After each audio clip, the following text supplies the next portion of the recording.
الامن القومي ده مفهوم كبير وواسع. طيب هل القوات المسلحه مفترض القوات المسلحه المصريه قاعده لحد لما حد من حرس الحدود يقول له في حد بيهاجمنا في الحدود، وفجاه يكون حجم او يكون معد او حاجه لا قبل لنا بينا هذا واردا؟ لا. امال بنعمل ايه؟ يوجد لدى القوات المسلحه دائره اسمها دائره المجال الحيوي.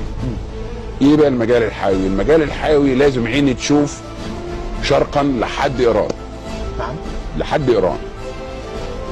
ايوه لحد ايران. اما اقول لك بس. طب اتفضل يا فندم. وبعدين غربا لحد المغرب، وجنوبا لحد خط الاستواء، لحد بعد بحيره فيكتوريا، وشمالا كل الحدود الجنوبيه لازم ابقى شايف كويس. هتقول لي تعمل مش ايوه انا اشوف وراقب، ويبقى لي الاول النشاط.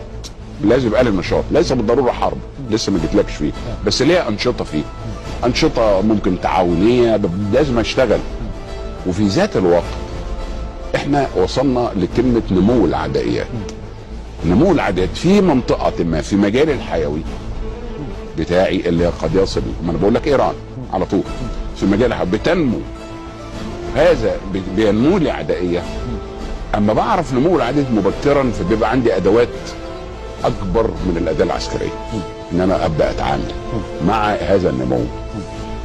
اذا قدرت اتعامل معاه في مهده باجراءات سياسيه او دبلوماسيه او اقتصاديه بادوات ما، او اعمل تحالف، اعمل وات ايفر، الادوات هتقول ابقى انا مستعد.